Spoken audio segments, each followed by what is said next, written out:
porque ele sabe da seriedade do assunto, ele ora a Deus. E Jesus não é de perder tempo orando pelo que não é necessário. Jesus não ora pelo que não é necessário, ele não ora por desejos, ele ora por necessidades. Ele é diferente de nós. Nós gastamos muito tempo orando por desejos. Eu desejo isso, eu desejo aquilo, eu gostaria que me fosse feito essa coisa. Jesus não perde tempo orando por desejos, ele ora por necessidades. Ele está buscando a Deus por algo que é fundamental. E este algo que é fundamental é chamado de união. E é sobre isso que nós vamos estar falando nesses preciosos minutos que nós temos esta noite. Vamos para o Salmo? Salmo de número 133, assim está escrito. Ó, como é bom e agradável viverem unidos os irmãos. É como óleo precioso sobre a cabeça, o qual desce para a barba de Arão, e desce para a gola de suas vestes. É como o orvalho do Hermon que desce sobre os montes de Sião. Ali ordena o Senhor a sua bênção e a vida para sempre. Amém. É um salmo curto, mas de uma profundidade tremenda. Antes de nós considerarmos a questão do salmo, nós precisamos considerar duas coisas iniciais. Primeiro, no verso 1 diz, ó, como é bom e agradável viverem unidos os irmãos. Não é de forma alguma pensamento do salmista, ao falar de união, falar sobre uniformidade.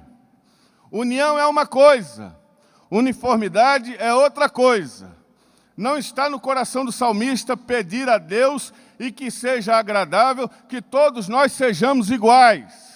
Que todos nós levantemos a mão, que todos nós gostemos da mesma coisa, que todos nós façamos a mesma coisa, que sejamos aqui uma linha de produção de vários robôs sendo produzidos em linha, sendo produzidos em uma série, apenas mudando o número, 01, 02, 03, 04, 05, mas é todo mundo igual. Não é essa a intenção do salmista. Não é essa a intenção de Deus a dizer que nós devemos ser unidos, que nós devemos viver em união. Não é a intenção do Senhor. O Senhor respeita a nossa diversidade, a nossa diferença. Nós somos como uma grande orquestra, onde há instrumentos que são instrumentos de metal, onde há instrumentos que são instrumentos de madeira, onde há instrumentos que são instrumentos de cordas, onde há instrumentos que são instrumentos de sopro, mas que quando todos esses instrumentos se unem diante de uma partitura, porque o instrumento não toca, o instrumentista, o musicista, ele não toca aquilo que ele quer, ele tem uma partitura diante de si e ele é guiado por essa partitura. Então esta partitura guia o musicista e guia seu instrumento. E além da partitura, do musicista e do instrumento, ainda há ali à frente um maestro que está guiando toda esta situação. Então não é essa situação de cada um faz o que quer, mas cada instrumento tem a sua especificidade, cada musicista tem a sua singularidade, e tudo isso deve ser respeitado, para que no final uma bela música seja entoada. Você já imaginou uma orquestra de um instrumento só? Você já imaginou uma orquestra de uma forma, tocado de uma forma só? Que chato seria? Talvez... Eu já tentei tocar tuba na minha vida, não consegui, porque eu não sei fazer a tal da emborcadura, mas imagine você tocando tuba, ali, tom, tom, pom, pom, pom, pom. Talvez que por 2 minutos você ache até bonitinho, mas depois disso se torna insuportável. Ninguém consegue mais ouvir esse barulho, tô, tô, tô, por mais de alguns minutos, porque não há essa diversidade, essa diferença. Da mesma forma somos nós. Quando o salmista está dizendo, ó, quão bom e quão suave é que os irmãos vivam em união, ele não está dizendo que todos nós devemos ser iguais. Tem gente aqui que gosta de levantar as mãos, tem gente que não gosta. Tem gente que gosta de bater palmas, tem gente que não gosta. Tem gente que dá glória a Deus bem alto, tem gente que balbucia. Tem gente que se ajoelha com facilidade, tem outro que diz, para que se ajoelhar? Tem gente que gosta de hinos do Novo Cântico, tem gente que diz, não, eu gosto é do reteté. E nós temos que respeitar a todos esses santos irmãos, porque todos são lavados e somos um em Cristo Jesus, nosso Senhor. E nós temos que ter essa maturidade de entender que nós somos um, mas que nós somos diferentes. Então o pastor Arielson prega de um jeito, o Elton prega de outro, o pastor Francisco prega de outro, o José Nery prega de outro, mas todos nós somos um em Cristo Jesus para a glória de Deus Pai. Um conduz o louvor de um jeito, o outro de outro, um canta de um jeito, o outro canta de outro, mas todos nós somos um em Cristo Jesus. Então nós temos que ter essa maturidade. Em primeiro lugar, não é objetivo do salmista fazer de todos nós um monte de robozinho igual um, igual o outro. Esqueça isso. E se você é bem diferentão, louvado seja Deus, você está no lugar certo. Que aqui é o lugar dos diferentes se tornarem um. Aqui é isso daí. É como o texto que o pastor Wellington leu aqui no início, 1 Coríntios 12. Somos um corpo com muitos membros. Um é o olho, outro é a mão, outro é o pé, outro é a orelha, o outro é o nariz. Imagina um corpo com só olho, imagina um corpo com só pé, imagina um corpo com só boca. De vez por outra a gente quer que o corpo só tenha boca, que o corpo só tenha olho, que o corpo só tenha ouvido, que o corpo só tenha mão, e o corpo não é assim. E nós temos que respeitar o corpo. E o corpo é diferente sim. Um é mais espalhafatoso, o outro é mais tranquilo. Um é dá de gargalhadas, o outro diz, meu Deus, eu não consigo dar gargalhada, mas Deus te ama, meu santo, e você faz parte do corpo do mesmo jeito, louvado seja Deus. Então essa é a primeira consideração que nós devemos ter antes de entrar no Salmo. Nós estamos na introdução ainda, Deus nos ajude a conseguir chegar lá. Segunda consideração que a gente tem que fazer quando a gente se aproxima desse Salmo é, ó quão bom e quão suave é que os irmãos vivam em união. É que os irmãos, não é para viver em união com qualquer um. Eu vivo em união com irmãos, porque Paulo diz que tem gente que a gente não deve nem comer com eles. Paulo diz, na sua primeira carta aos Coríntios, capítulo 5, verso 11, mas agora vos escrevo que não vos associeis com alguém que, dizendo-se irmão, ele se diz irmão, mas ele é impuro, é avarento, é idólatra, é maldizente, é beberrão, é roubador, com esse tal ainda nem comais. Então eu não quero ter união com essa carga torta. Eu quero ter união com quem é meu irmão em Cristo. E quem é que é meu irmão em Cristo, pastor? Quem é meu irmão em Cristo? Jesus disse quem é irmão, Mateus 12:50. Porque qualquer que fizer a vontade de meu Pai Celeste, esse é meu irmão, esse é minha irmã e essa é minha mãe. Então não vem pedir para eu ser irmão de gente que é avarento, é idólatra, é algorento, tem a vida torta, faz tudo errado. Não, meu irmão, você tem outro irmão, não sou eu não.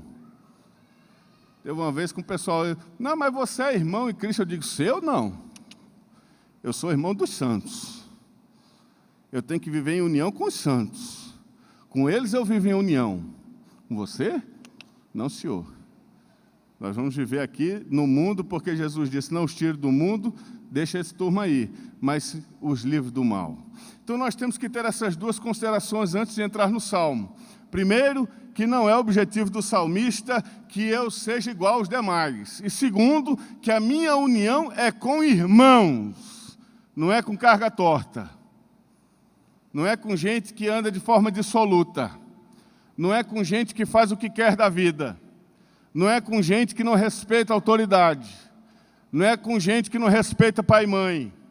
Não é com gente que é mal pagadora. Não é com gente que faz o que quer da vida. Não. A minha união, e eu sento para comer com gente que busca a santificação e busca estar agradando a Deus em toda a sua existência. Agora a gente pode entrar no Salmo. Bom, agora que eu sei que a minha união não quer dizer uniformidade, e eu devo estar unido com quem é irmão de verdade e não com quem se diz irmão, vamos para o texto, vamos para o Salmo agora, a partir do verso 2. Deixa eu dar um contexto nesse Salmo rapidamente. Esse Salmo foi escrito por Davi, provavelmente depois de ele ter conseguido unificar toda a nação de Israel. Nós estamos falando de Israel com 12 tribos. Israel tinha 12 tribos, Dan, Issacar, Nebulon, Naftali, Simeão, Ruben, todos nós sabemos e conhecemos de cor as 12 tribos. tribos, ou pelo menos devíamos conhecer. Mas existiam 12 tribos ali, cada uma com uma cabeça, cada um com um costume, cada uma com uma tradição. E no livro dos Juízes é muito claro que cada uma delas fazia aquilo que queria, que dava na cabeça. Apesar de ter juízes, apesar de ter gente para orientar, mas cada tribo era guiada pelos seus próprios desejos. Deus levanta um rei chamado Saul para tentar unificar todo esse povo. Saul também não consegue. Saul não tem essa destreza de fazer com que essas tribos se unam. Depois de Saul se levanta Davi. Davi ele começa reinando em Judá. O restante de Israel não quer Davi como rei. Eles começam a ter como rei deles Isbosete, que era a família de Saul. Mas depois de um tempo, Isbosete sai de cena e Davi agora sim assume toda a tribo de Israel, todo o reino. Davi agora é rei sobre todos. E quando Davi é rei sobre todos, ele começa a unificar o povo, respeitando suas diferenças. Aquele povo começa a prosperar como nunca havia prosperado antes. Aquele povo começa a conquistar terras, aquele povo começa a organizar culto, aquele povo começa a se preparar para construir o templo, porque Salomão, quando chega para construir o templo, o material já está todo guardado, está tudo aqui. Você só precisa construir, mas o material já está todo aqui, todo o ouro, toda a prata, todo o cobre, o desenho Deus já me deu, está aqui, Salomão, de mão beijada para você, é só fazer. Davi consegue fazer com que a prosperidade alcance Israel de uma forma, porque ele consegue unir o povo. E aí, nessa oportunidade, em que ele consegue unir o povo, ele escreve este salmo. E ele está escrevendo este salmo dizendo ao Senhor: Senhor, como é bom e agradável viverem unidos os irmãos. E ele usa duas analogias. A analogia da unção do sacerdote e a analogia do orvalho que desce sobre o monte de Hermon. Essas duas analogias, elas devem ser analisadas juntas.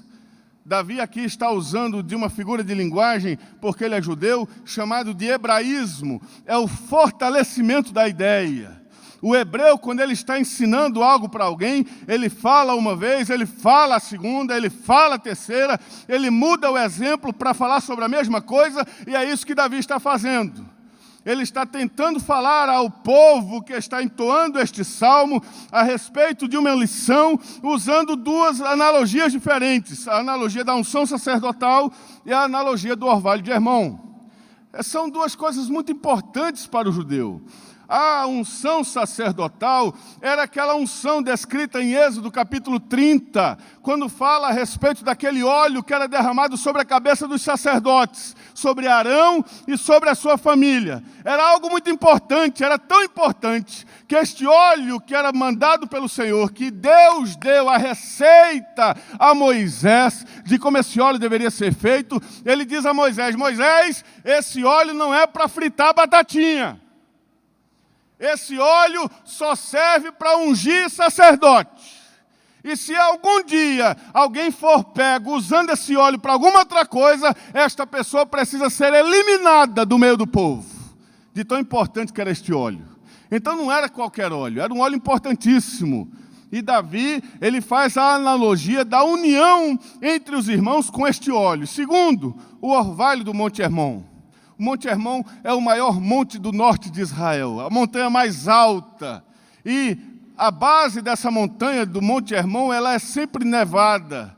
E o descongelar dessa neve faz com que esta água desça e torne fértil um grande deserto que está ao redor do Monte Hermon. Aquele lugar só tem vida por causa do orvalho de Hermon que desce sobre aquele lugar. E quando Davi está falando e entoando este salmo, ele está falando este salmo para quem conhece a região. Olhe, a união entre os irmãos é tão importante como o orvalho do Hermon que desce sobre aquele lugar. Aquele lugar não seria fértil se não houvesse este orvalho descendo sobre eles. Então Davi faz essas duas analogias. E aqui eu quero chamar os irmãos já as lições que podemos extrair dessas duas analogias. Primeira lição que nós podemos extrair dessas duas analogias é que, da mesma forma que o óleo capacitava o sacerdote a fazer aquilo que ele não era capacitado, e o orvalho fazia com que aquele terreno antes infértil fosse cheio de fertilidade, da mesma forma como essas duas coisas dão vida a situações, assim também é a união em nossa vida.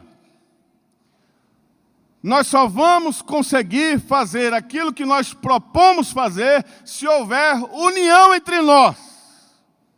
Se não há união na sua empresa, na sua família, na igreja, não espere prosperar. Se não houver união, único propósito, objetivo, é por isso que Paulo, quando escreve a algumas irmãs, ele diz: eu rogo a Evódia e Sintique que sintam a mesma coisa. Porque vocês não podem permitir que a divisão, que a contenda, que a dissensão entre no meio de vós. Porque certamente, se a divisão entrar no meio de vós, em suas famílias, em suas empresas e na igreja, tudo isto aqui irá à bancarrota. Porque não há união. Esta união, ela é a capacitação de Deus para nós realizarmos aquilo que precisa ser realizado. É por isso que em Provérbios 6 está escrito que Deus abomina 6 coisas, Deus odeia 6 coisas e abomina a 7ª, detesta a 7ª. E que 7ª coisa é essa que Deus detesta? Aquele que semeia contenda entre os irmãos. Nós nunca conseguiremos chegar onde nós queremos chegar como igreja, como empresa, que é a empresa dos irmãos, e como família, se nós não estivermos unidos. Você pode ser diferente de mim, nós podemos até ter um jeito de falar diferente, nós podemos até ter um jeito de andar diferente, mas o nosso coração precisa ser um. A nossa mente, o nosso coração, o nosso propósito, o nosso objetivo precisa ser um. Por isso que Jesus, em Marcos, no capítulo 3, verso 24, ele diz que se um reino estiver dividido contra si mesmo, tal reino não pode subsistir. Se uma casa estiver dividida contra si mesma, tal casa não pode prosperar. Sabe uma das formas que o diabo faz para trazer desgraça, desonra, destruição em nossas vidas? Sabe uma das formas que o diabo usa? É trazer divisão, dissensão, é trazer partidarismo em nosso meio. É por isso que Paulo, quando escreve aos Coríntios para falar a respeito do corpo e dos membros, no capítulo 12, ele está escrevendo para uma igreja facciosa, uma igreja cheia de partidos. Tanto é que se você for voltar ao início da carta de Paulo aos Coríntios, ele vai dizer: vocês aí, um diz que é de Paulo, outro diz que é de Apolo, outro diz que é de Cefas, outro diz que é de Cristo, vocês, cada um de vocês tem uma panela. Um diz que é de Arieusto, outro diz que é de Francisco, outro diz que é de José João, outro diz que é de Wellington. A minha não, que a minha panela eu tenho é uma cuia. Mas essa turma toda é uma panela de 20 litros. Um diz que é de um, outro diz que é de outro. E essa turma não se lembra que nenhum de nós é nada. E que o único que é alguma coisa nesse lugar é Jesus Cristo, nosso Senhor. Porque todos nós aqui vamos passar. Todos vão passar. Não adianta. Ninguém aqui vai ficar para toda a eternidade. O único que vai permanecer nesses 120 anos da igreja, e se o Senhor não vier buscar o seu povo ainda nesses mais 120 anos, o único que estará aqui da mesma forma é Jesus o Nazareno. Só. Mais ninguém. Então esse negócio de vestir camisa de A, vestir camisa de C, vestir camisa de D, acabe com isso, meu irmão, porque nós só temos uma camisa aqui, é a camisa de Jesus o Nazareno. Foi Ele que morreu na cruz por você, não fui eu não. Eu não derramei uma gota de sangue por nenhum de vocês, mas Jesus derramou todo o sangue dele na cruz para salvar a minha e a sua vida. Louvado seja o nome do Senhor. Então nós aprendemos que sem união, nós não vamos conseguir fazer aquilo que nós devemos fazer. Nós não vamos conseguir avançar. Nós não vamos conseguir seguir em frente. nós não vamos conseguir fazer aquilo que nós nos propomos. O que é que acontece na Torre de Babel para fazer com que aquela obra seja desfeita? O pessoal estava unido, tinha um só coração, um só objetivo, e eles disseram, nós vamos chegar aos céus, nós vamos chegar lá. E aquele povo estava unido nesse propósito. Era um propósito de Deus? Não, não era propósito de Deus, porque o próprio Deus desce para resolver a situação depois. Mas eles se uniram de uma tal forma e estavam imbuídos de um propósito, de uma tal forma que ninguém os impediria, a não ser Deus, de fazer aquilo que eles queriam fazer. Ninguém. A união tem essa força. A união tem esse poder de fazer com que todos aqui, diferentes, se unam em um só objetivo e alcancem esse objetivo. Foi preciso Deus ir até a Torre de Babel. E quando Deus desceu à Torre de Babel, Ele disse, desçamos e confundamos. Ele desce até a Torre de Babel e, porventura, ali foi que aconteceu a divisão das línguas, cada um falar de uma forma, e quando eles não conseguiam mais se entender, cada um rasgou para um lado e espalhou-se sobre o globo terrestre. Mas enquanto eles estavam falando uma coisa só, eles estavam ali unidos para construir aquela torre. A dificuldade é quando a gente começa a falar diferente. Quando eu começo a falar português, você entende russo. Quando eu começo a falar alemão, você entende francês. Quando eu começo a falar uma língua, você entende outra.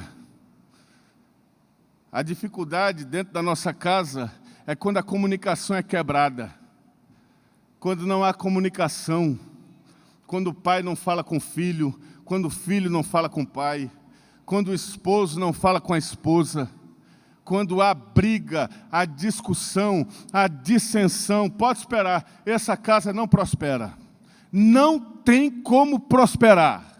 Mas quando está unido, meu irmão, quando está unido, os meninos desligam o ar-condicionado mais cedo para economizar. Os meninos fazem isso? Faz. Porque está unido. Lá em casa eu tenho 2 meninas, de vez em quando eu digo, vamos comer lá fora, não sei o quê, vamos comer um cachorro quente. Elas falam, não pai, vamos economizar. Eu digo, olha, é o quê?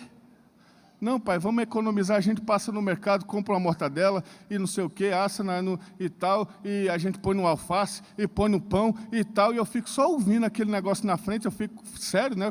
Fecha a cara, porque o pai tem que ser sisudo, né? E fecha a cara lá frente e fico só por dentro, aleluia, glória a Deus. Que maravilha! Quando a gente está unido, a gente fala a mesma língua. A gente sentou um dia desse e falou, e aí, gente, a gente acabou de chegar de viagem, a gente descansou, está um tempo e tal. Vamos dar um tempo para a gente descansar de novo? Papai não tem condição de tirar férias todo ano. Não, pai, a gente tira daqui 2 anos, não tem problema não.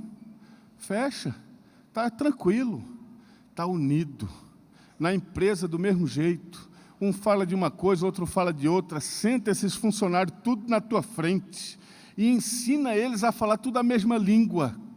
Vocês podem ser diferentes, meu filho. Vocês atendem os funcionários diferentes, vocês atendem os clientes de forma diferente, vocês têm contato com o povo de forma diferente, mas eu vou falar para vocês, vocês têm que falar a mesma língua. Vocês têm que falar do mesmo jeito. Senão nós não vamos conseguir, nós temos que ter a mesma visão, nós temos que ter o mesmo pensamento. É por isso que o pastor Francisco, agora dia 19, tem reunião de liderança com todos os líderes. Dia 19 agora. Anote aí na sua agenda, dia 19 agora, depois dos 21 dias de oração, nós vamos ter reunião de liderança lá na Central. Para que isso? Para fazer com que todos nós pensamos do mesmo jeito. Ariel está mais esquentado, tem outro que é mais calmo, tem outro que é mais... Mas todo mundo tem que pensar da mesma forma. Quem pensa diferente não dá para andar junto. Tanto é que Paulo, depois que brigou com Barnabé, disse, não dá para nós andar junto mais. Você pensa de um jeito, eu penso de outro. João Marcos está aqui. Para mim serve, para mim não serve. Deus te abençoe, Paulo. Vai lá com Deus, vai com Deus.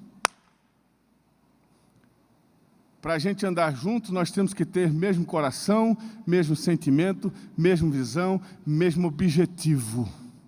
Dentro da tua casa tem que ser assim. Se nós não conseguirmos fazer isso, nós não vamos prosperar. Não adianta você estar nos 21 dias. isso. Vou dizer de novo. Não adianta você estar nos 21 dias se você não consertar o seu altar primeiro. Se você não consertar as coisas basilares primeiro. Se você não sentar dentro de casa primeiro e resolver a situação, e conversar com a patroa, e conversar com os meninos, e na empresa sentar com todo mundo, se não resolver primeiro, não adianta. Você vai ter que fazer um fundamento forte para construir uma casa em cima. Mas a gente está querendo construir uma casa sem fundamento. E a união é fundamento para nós. Nós precisamos crescer em união, porque se nós estivermos em união, nós prosperaremos. Mas o contrário também é verdade. Segunda lição. Eu falei para Melodia, já subi 10 para as 8, vocês podem subir, não precisa nem chamar. Segunda lição.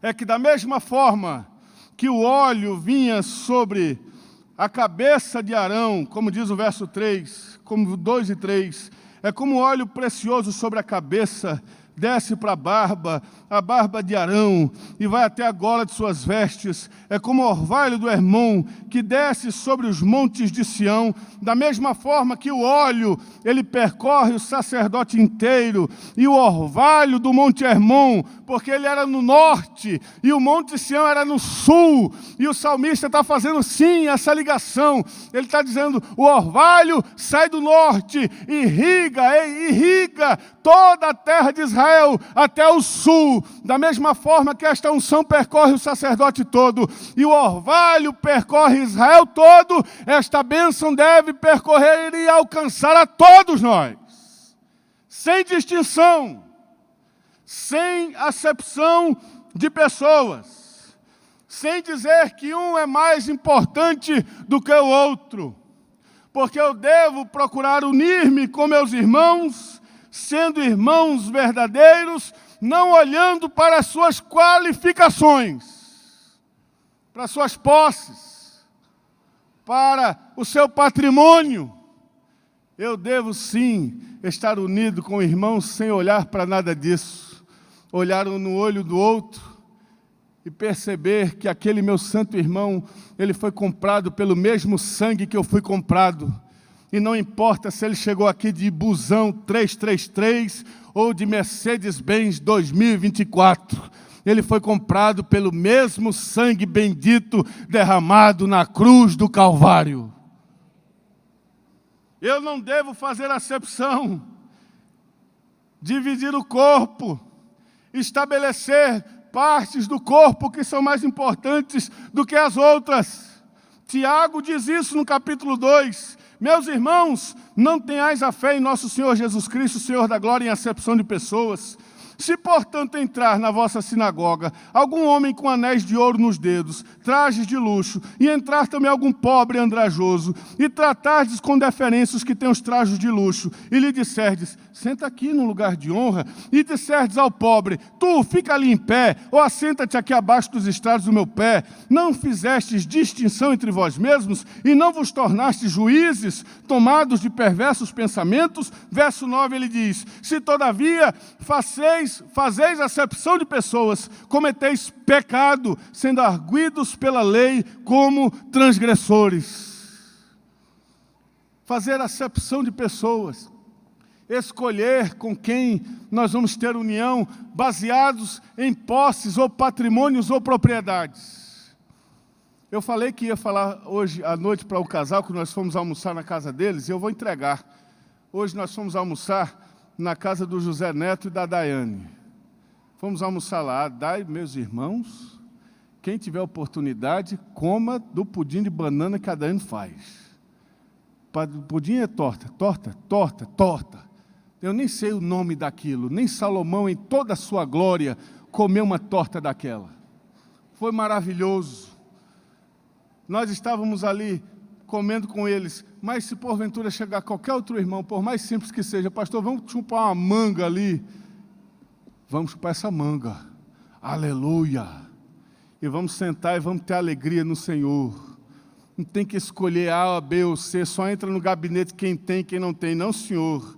A porta está aberta para qualquer pessoa que foi lavada no sangue bendito de Jesus Cristo.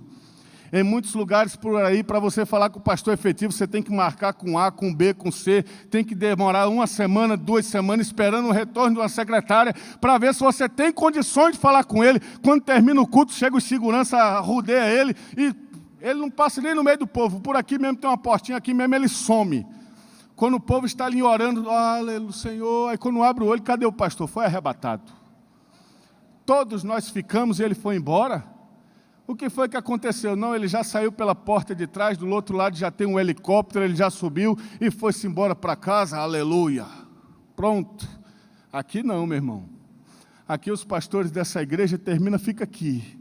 Fala com um, fala com outro, chora com um, chora com outro, faz aconselhamento aqui depois do culto. A mulher dele senta, espera, os irmãos estão desligando o ar-condicionado, os diáconos desligando a luz, e pastor, nós precisamos ir embora também. Vá-se embora, meu filho, eu desligo a luz depois, porque aqui não há acepção de pessoas. Louvado seja o nome do Senhor por isso. Quando o texto sagrado diz que este óleo alcança a todos e este orvalho alcança a todos, é para isso. É para dizer que aqui não há diferença, que aqui não tem carteirada. Nessa semana nós estivemos orando pelos guardadores, pelos funcionários da igreja, e eu disse lá nos 21 dias, quando você sair daqui da oração dos 21 dias, passe pelos guardadores, diga, irmão, Deus te abençoe, foi muito bom, você ficou tomando conta do meu carro, Deus te abençoe, olha, você é uma bênção para mim, passa por lá e faça isso. Aí um pastor, que eu não vou dizer quem é, depois vocês perguntam para o pastor Wellington, depois vocês perguntam para ele. Um pastor levantou e disse assim, mas eles estão sendo destratados. Aí eu estava no púlpito e falei, eu não acredito que isso está acontecendo. Aí o pastor ficou de lá, eles estão sendo destratados. Aí eu falei segunda vez, eu não acredito. Aí ele falou, mas eles estão sendo, eu não acredito. Eu não acredito, irmão. Que nós, servos de Jesus, saímos do culto maravilhoso, aleluia, glória a Deus, com mão levantada, falando aqui, dizendo, Jesus é maravilhoso, me usa, sou teus pés andando em toda parte, sou tuas mãos andando em todo lado, sou teus olhos, sou tua boca, quando chega lá fora, quer dar carteirada nos irmãos que estão no estacionamento. Eu sou dizimista aqui desde 1933. Tá? Quer uma placa? O que é que você quer? Não faz mais do que a sua obrigação. Está escrito para você fazer isso. Louvado seja Deus, Deus te abençoe. Eu tenho que colocar o meu carro. Não, meu irmão, aqui não tem essa questão. Aqui não tem nem vaga para pastor. Não tem vaga para pastor aqui. Não tem nenhuma dessas. Carro do pastor. Não, senhor. O pastor Francisco chega tarde no culto, ele vai botar o carro lá fora. Vai ou não vai, Wellington?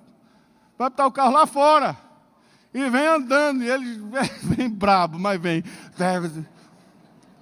Ele veio e depois veio falar comigo, eu digo, o senhor chegue cedo, o senhor chegue cedo. O senhor chegue cedo. Ué, vou fazer o quê? Não, esse carro daqui, não, senhor. Aleluia. Glória a Deus. Aqui não tem esse negócio de mais... Não, senhor, todos aqui têm o mesmo tamanho, todos nós somos lavados e remidos no sangue de Jesus, da mesma forma, temos o nosso nome escrito no livro da vida, lá no novo céu e na nova terra, não vai ter condomínio A, condomínio B, condomínio C, é um condomíniozão só. Aleluia! O Senhor Jesus disse que foi para lá nos preparar lugar, e esse lugar já está preparado para todos nós, que temos o nosso nome escrito no livro da vida, louvado seja Deus. Eu estou doidinho para inaugurar aquela casa, louvado seja o nome do Senhor. Aleluia, mas eu quero ir junto com vocês, não quero ir na frente não. Terceiro, e aqui eu quero terminar, porque nós vamos estar orando pelos enfermos ainda essa noite. Está aqui no texto, ali o Senhor ordena a bênção e a vida para sempre. Quando há união dentro da nossa igreja, na nossa família, no nosso trabalho, aonde nós estivermos, ali o Senhor ordena a vida e a bênção para sempre. Vou dizer de novo, quando há união, você vem aqui essa noite dizendo, Senhor, fala comigo, Senhor, fala comigo, fala comigo. Por exemplo, aqui, tu vai estar aqui, ó. Abre teu ouvido aí. Quando há união na tua família, no teu trabalho, nesta igreja, no ministério que você está exercendo e servindo ao Senhor, quando há união, ali o Senhor ordena a vida e a bênção para sempre. Talvez esta bênção não tenha alcançado ainda a tua vida, porque tu não estás vivendo em união com a turma. E essa noite é a noite de nós arrumarmos as pedras no altar. Antes de colocar o fogo, deixa eu arrumar. Porque o fogo não desce do altar de qualquer jeito. Deixa eu arrumar, deixa eu tirar essas cinzas velhas, porque o holocausto, quando ele se queima, fica só as cinzas, e não pode ter cinza no sacrifício novo, tem que tirar. Mas esse sacrifício foi tão importante, 1933, não serve mais, já queimou, já fez. Arranque tudo isso para lá. Deixe de viver do passado, saudosismo. Esquece isso, tira, arranca. Foi importante, ficou na história, está lá, está escrito no caderninho. Fique tranquilo, você não vai perder seu galardão. Mas é hora de sacrifício novo. Vamos colocar algo novo para queimar nesse negócio. Vamos arrumar as pedras e fazer um sacrifício novo e esperar o fogo do Senhor descer para consumir o holocausto. Ali o Senhor ordena a vida e a bênção para sempre. Você pode levantar para nós orarmos juntos? Pode, Roberto, me dá um... Isso, Roberto. É igual hoje de manhã eu falar, eu não preciso tocar se eu tenho quem toque. Tem quem toque, para que eu preciso tocar? Essa é a maravilha do corpo. Um prega, um outro toca. Aí tem o Jonatas que canta. E ele é o único que faz aquela parte do Fernandinho. Se não for para te dar, para que assim, é o único. Quando eu vejo acontecendo, eu digo, é o Jonatas cantando. É o jeito dele. Tem o Arturos, que tem um jeito dele. Tem a Bia, que tem o jeito dela. É esse corpo maravilhoso. Eu tenho duas meninas, como vocês sabem, a Bia e a Vitória. Eu falo sempre delas, porque a gente fala do que o coração está cheio. Meu coração está cheio com minhas meninas. E elas foram criadas na mesma casa, comendo a mesma comida, sendo criadas na mesma escola, tendo a mesma educação. E elas são diferentes. Eu falo para elas, vamos sair. A uma diz, vamos. A outra diz, não vou. Eu digo, bora comer isso. A outra diz, eba. A outra diz, não, pai. Aí eu falo para a mulher, alguma coisa aconteceu aí. Foi que houve? Não, meu filho, elas são diferentes mesmo. Elas dormem lá na cama, numa cama só. Até hoje elas dormem numa cama só, as duas. E aí, uma dorme, se enrola todo dia no cobertor. A outra dorme no meio, assim, passa no meio, assim. E essa que dorme no meio é pesada na outra a noite toda. Tome chute. Aí no outro dia, pai, eu passei a noite toda apanhando. Eu digo, o que foi que aconteceu? Minha irmã, pai, eu digo, e você quer que eu faça o quê? Eu vou amarrar a tua irmã? Vou amarrar os pés dela, as mãos, e vou...